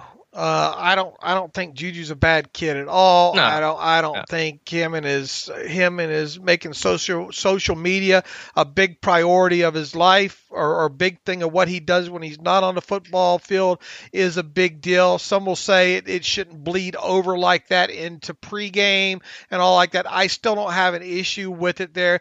The problem is that it somehow even though he's been doing it evidently most of the season, it becomes a story when it becomes a story. Does that make sense? Yeah, and it becomes a bigger story when you lose, of course. When things are good, people seem to care about this stuff less. But I think, again, winning, losing doesn't matter. I think you dance on someone's, like if an opponent came into Heinz Field and danced on the Steelers logo and spiked the football, Steelers fans would be angry, and rightfully so. It's the reason why Steelers fans get angry when TJ Hushmanzada or Lendell White or whoever, disrespects a terrible towel. That's just, I think, universal. I think it does create some motivational factor for defense. Not that they need a lot of motivation, but if you see someone doing that pregame, it's going to give you a little extra spark, I think. And so just out of principle, the matter, as Tom said, a respect factor. I think Juju should stop that. And I'm not saying he has to stop his TikTok career or whatever you want to call it. I think he's more than in his right to do that stuff. Even in the locker room, that's fine. I don't care about. But to do that on someone's logo is taking it to too far of a level. Right. Once again, it become a story through because they are losing. Yeah, I mean, yeah, that is the main reason why it's a story now. But I think I'd even mentioned that before, some of the losing, that some of that just that thing, just him dancing on the logo, something that should stop, and I think it probably will stop going forward. Do you think it will stop? I think that's what Tomlin implied. I mean, when Tomlin says he'll have a talk with Juju about it, and Tomlin obviously was talking about, that's a respect issue. I don't think Tomlin's going to be in favor of Juju continuing to do it. Well, I mean, Juju is pretty adamant. In fact, he even, the title in his TikTok video was, I forget what it said. Yeah, it was, I'm going to keep dancing. They're not going to stop me from being me or something like that, which seems. That rubbed me the wrong way. Again, I'm not clutching my pearls over this stuff. We're talking about this hour and a half into the show. But to some degree, you are. I mean, to some degree, I am what? Clutching the pearls a little bit, and I don't blame you. It's the whole optics thing. Yeah, it's one of those things where. Well, I'm going to do it. I know it's a story, and I'm going to do it anyway. Instead of just putting the video out there of doing your dance with the Corvette or whatever. And not only that, you have to title the video that way. Yeah, it's one of those. To me, the issue I had with it, and again, I'm not losing any sleep over it, is, sometimes you're in the wrong. Sometimes you can just sit there and say that someone's telling you that you're doing something wrong, and you sit back and say, maybe I am, maybe that they're right. So just because someone's critical of you doesn't mean that they're trying to stop you from being you. It's like if I was at a grocery store and just left my cart in the middle of the parking lot and someone was like, hey, put that back. And I was like, I'm just going to be me. You can't stop me from being me. Sometimes just because you're being criticized doesn't mean that someone's like trying to control you. And sometimes you just have to recognize that, okay, maybe this is actually me on the wrong here, and I need to kind of reevaluate things. And so just because someone is being critiquing your action doesn't mean that like they're the bad person. Sometimes you got to look at yourself. I think the best thing a player can do in any situation, both on and off the field, is ask themselves, what would Larry Fitzgerald do? It's a very good point. You need the bracelets for it. Right. What would Larry Fitzgerald do? I think that's the best answer when it comes to being a player. Now, is Larry Fitzgerald perfect? No, none of us are, obviously, but he sure looks it both on and off the field, right? I mean, sure. It's a shame that guy couldn't play the snap or two at some point with the Steelers and all. But I get it. And look, we don't have to worry about this week because they play at Heinz Field. So right. go dance on the midfield logo all you want and TikTok it or whatnot. But you can bet it's gonna be. And here's the thing: we're not done with it this week because Juju's gonna meet the media later on this week. And what's the first question he's gonna be asked? And the second and the third will be about the dancing. Yes. Right. So. Yeah. And what it'll be interesting to see what his answer is. Yeah, I don't know. We'll see. But I hope that, again, it's just that one specific thing. I don't care about the TikToks in general or whatever, even in the locker room. Like, that's totally fine with me. I'm not trying to be that stick in the mud. But I think even if you weren't filming it, if you were just dancing on someone's logo pregame, spiking a football and all that, that to me is just disrespectful. Because, again, think about if Darius Leonard or Phillip Rivers, dance on the Steelers logo this Sunday. I think Steelers fans would be pretty upset about that. Oh, they'd be through the roof about it, Yeah. So just put the shoe on the other foot. Right. All right. Anyway. What else? In terms of roster moves, Tigre Skills was elevated before the game. He's back on the practice squad. Not a whole lot going on there. Anything else missing from Tomlin or any other notes here I should mention, Dave? I think we pretty much got most of it there, didn't we? Yeah, I think so. So, what about the Pro Bowlers and all? Yeah, 5 Steelers going into the Pro Bowl. Again, Pro Bowl not being played this year. I think they're doing some sort of Madden virtual thing. I'm not going to watch it. I didn't watch the Pro Bowl when they played it in a stadium. Not going to watch Madden version of it. But 5 Steelers, they are Marquise Pouncey, David DeCastro, TJ Watt, Minkah Fitzpatrick, and Cam Hayward. I believe all but DeCastro are being named as starters, quote unquote, for the Pro Bowl. Is the 9th Pro Bowl that Pouncey has made. He's now one of, I think, 5 or 6 Steelers to ever make 9 Pro Bowls in his career. Should he have gotten in this year? And Tim DeCastro, those are valid questions. But, for Pouncey, at least that'll hopefully boost the Hall of Fame resume of Marquise Pouncey and keep that door at least cracked open to try to get in the Canton someday. But we both, DeCastro and Pouncey don't deserve that kind of recognition this year. We know that, right? Mm-hmm. Sure, I would not vote them into the Pro Bowl if I was doing Pro Bowl voting. What can be done to make that process better, if any? Have more intelligent voters probably to start. But it's supposedly a third fan, a third players, and a third coach, right? Right, but obviously just because fans vote, because Cam Kennedy led the fan voting, and Cam Kennedy did not make a Pro Bowl this year, nor should he. So obviously just because the fans vote one way does not mean that guy's going to get in. Right. Somebody's dropping the ball there, and is it coaches? Is it is it players? Is it? I mean, it's flawed. All right, and obviously all pro is as well too. I don't know what I guess they say don't complain about something unless you got a solution to the problem. I don't. All pro stinks too right now the way they do it. They got the wrong people voting on that right now and have for years. Mm-hmm. Hopefully that changes in the next decade. Right. And while it's a Pro Bowl and a meaningless game, this does matter for long-term resume implications, Hall of Fame in particular for these offensive linemen. And so that's good news for Pouncey. But if you're some, bubble guy that didn't get in the Pro Bowl because you never had the name recognition because other guys always got, voted over you, that's going to hurt you. So while it's, I'm sure some people are asking who cares about the Pro Bowl, it does matter for these guys when it comes to their, end of their careers and Hall of Fame implications. Right. So, but anyway, so those are the 5. Congrats to all of them. I mean, that's good recognition. I mean, it's a great honor and all. It's lost its luster for years. I used to lay out my football cards every year, my Steeler football cards and all like that come Pro Bowl time. I used to get so geared. Look, I watch it now. I still will. Obviously, no game this year or whatnot, but it's depressing. It's not what it used to be. I think it's just you getting old, but also it's probably true that it's lost its sheen.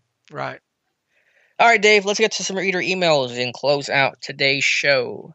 Yeah, we got some. The sea was angry that day, my friend. I don't know a good place to start here. Let's start with Jelani Suleiman. Love the show. Been a crazy, rough 3 weeks for the Steeler Nation, but I still say it's not time to panic because doing that will only make things worse. I still believe this team and the season is not over until this team goes out in the playoffs, and we've seen crazier things happen in the playoffs.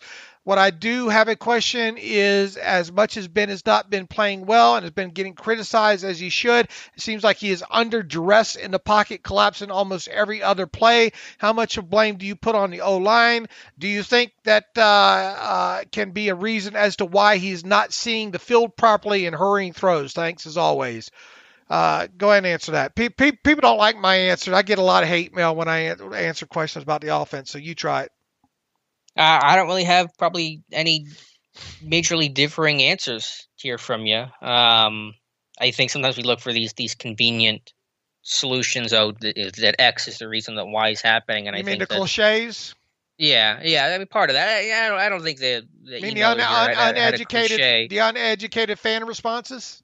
Well, I don't think that was uneducated. Sometimes I think we just try to I'm look not at it in calling it black either. and I'm white. just saying we get Okay. those. Yeah, we get those. I just want to clarify that I don't believe that this falls in the category. I know that you don't believe that either. But I just think it's a lot of things right now that's broken, and I think that it's just catching up to Pittsburgh. Because I asked this question. I'm not trying to take a victory lap here, but maybe I am. But I asked, I said the question a couple weeks back when this team was still undefeated. Is this offense sustainable whenever you just have really the quick game is the only thing working right now, and it really wasn't. Again, unless you have one of those upper tier, elite quarterbacks, and Pittsburgh does not have that right now. And so I think that it's just catching up to them. But how does it get better, Alex? I mean, if you just turned to play calling all over to Matt Canada right now, and said go. Would the offense get better? Well, yeah, the premise of the how does it get better assumes that it will get better, which may not be the case. Hopefully it changes, and hopefully things get improved upon, and they're going to obviously attempt that these next two games. But it's hard to be incredibly optimistic about some of these things because they have not gotten better, and you just can't. As Cam Hayward said, you just can't believe it into existence. You actually have to do it, and that's not happening.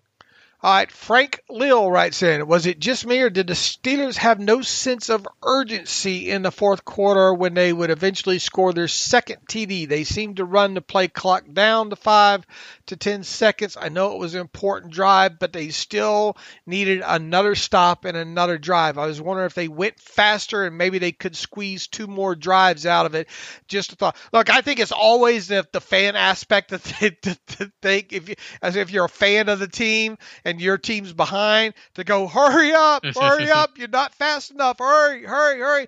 Make no mistake about it, they called a little bit of break on that fourth down. The game, I thought that was a little bit of a questionable call on, who was it, WJ3? Yeah, William Jackson, the PI. Yeah. I mean, if you don't make that, you got to make sure you score first. I mean, that's part of it. Did I even feel myself maybe going, yeah, giddy up a little bit? Yeah, I see where Frank maybe's coming in at. But look, you turn around after you scored that and you gave up the long touchdown, right? Long touchdown drive. So where was that urgency on that side of the ball? Sure, fair point. Yeah, you always want to go faster. There are consequences to speed. Can you only get the play call in quickly enough? You got to get guys aligned, or if you're running no huddle, you got to communicate to everybody. And sometimes you just can't go as fast as you would like, but that is just how it goes sometimes. Right. Let's see here. Where else do we go here?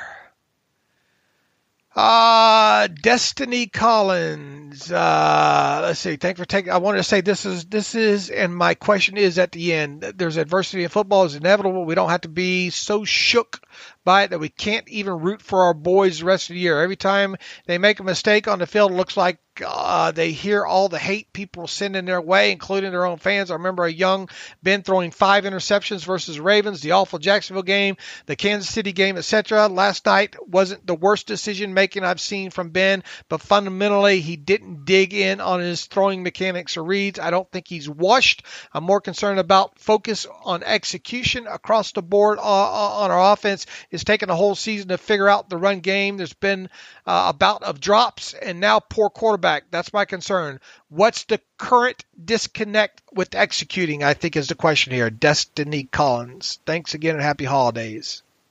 That's a new name. Thanks for the email there. What's the current disconnect with executing? They're missing with the shots. Yeah, I mean they're just not executing. I mean it's hard to boil it down to the one thing where Ben is either struggling with ball placement or obviously the physical limitations where they're dropping passes. I mean that is just a big broad question, but again it goes back to the situational football where they are really bad on possession downs. They are losing the turnover battle. They are not as efficient in the red zone as they were to begin the year. And they can't, get the ball. They can't convert in short yardage situations, and so you kind of compile all that together, and you get this stinker of an offense. Look, it's just bad. The execution, they're leaving plays out on the field right now, and we went through several of them right now. Execution. You got to have a high level execution on both sides of football every game, especially at the NFL level, for sure. To put a figure on why. I mean, some will say, look, you got to point to coaching at some degree in there. Sure, I agree with that there as well too. Skill level slipping on some of these guys. I think that's an aspect of it as well, right? Yeah, and I'm just reading some of the tweets Ben talking to the media right now. Don't know if there's anything incredibly breaking news there, but Ben's not happy with the media, asking about, Ben was asked how he'll know when it's time to hang it up, and Ben's response was, quote, "I'll just let media people tell me, I guess. They seem to be coming up with all kinds of stories not from my people or my camp." So Ben, I think, still salty about that Jason La Canfora report. Kevin Rader's back. The Steelers have signed Kevin Rader to the practice squad and released long snapper Christian Kuntz.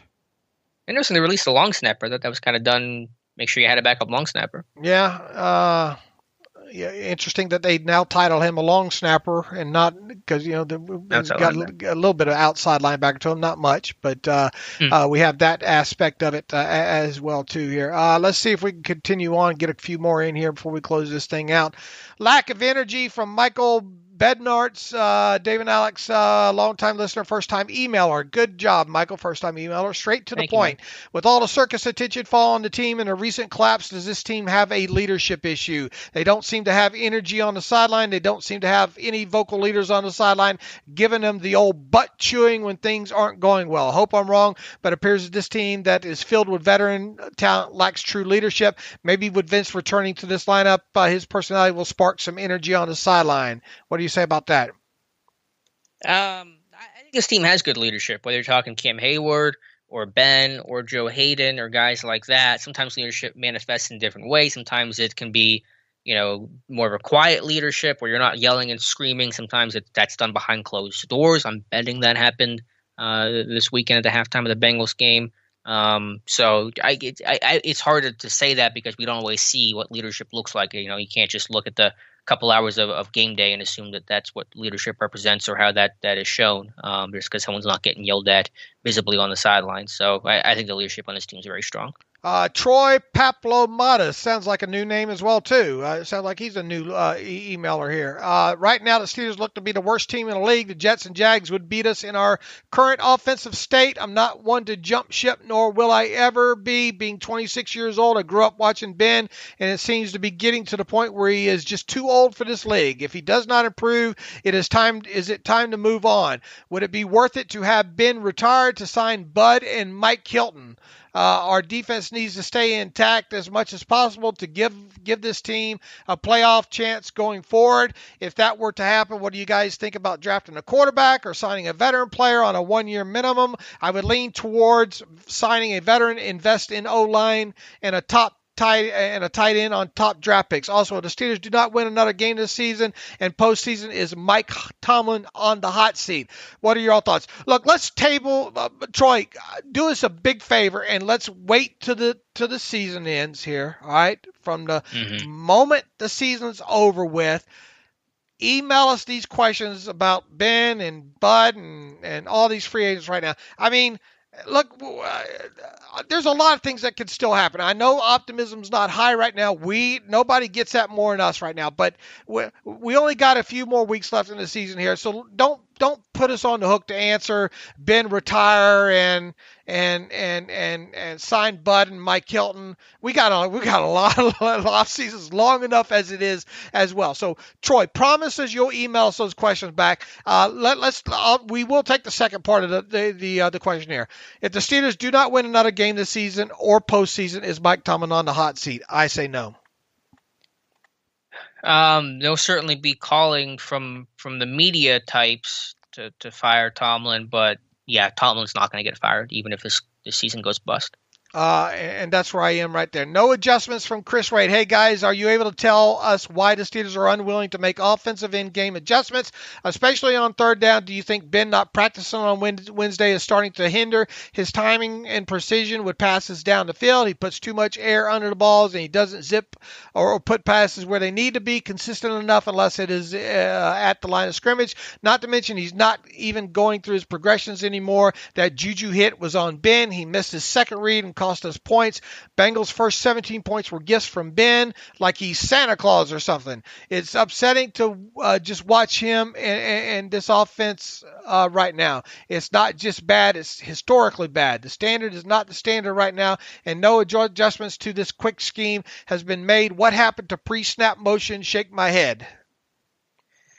I don't think the Wednesday stuff is an issue. I mean, he hasn't practiced on Wednesday for how long now? A couple of years, basically. So I don't think that's the issue. I would like to see him practice that extra day, but not, I mean, I'm not opposed to it, but I don't think that's the reason why he's struggling, because he wasn't playing this bad earlier in the year, and he hasn't practiced on any Wednesday, I don't think, at all this season. So, and I understand wanting to limit his arm and try to get him some rest as well. All right. I think we beat this up pretty good. I think we're running about 2 hours. All right, so we'll come back. We will have a show on Friday for Christmas, maybe a bit of a shorter show. Don't know if we'll have a Colts beat writer because obviously it was a holiday, understandably so there. But we will be back on Friday to go over the Colts game, preview that one, and talk about anything else that's happened since then. All right, let's see. In the meantime, you can follow me on Twitter at Steelers Depot. You can follow Alex on Twitter at Alex_Kozora. Follow the show at Terrible Podcast. Email the show, theterriblepodcast@gmail.com. If you like what we do and you want to donate to the cause, please go to SteelersDepot.com and hit the donate button up right in the navigational bar. And then also, if you would like an ad-free version of the site, please go to SteelersDepot.com, hit the ad-free button up right navigational bar. For $25, you can have an ad-free version of the site. It's been very popular right now as well, too. If you don't hear us on Friday the next couple days, maybe going out of town or whatnot, happy holidays there, everybody. Merry Christmas. Thanks for supporting the site and the show. Alex and I certainly do appreciate it. Once again, we will be back on Friday, and we will preview the game against the Colts and all. So with that, as always, thanks for listening to the Terrible Podcast with Dave and Alex.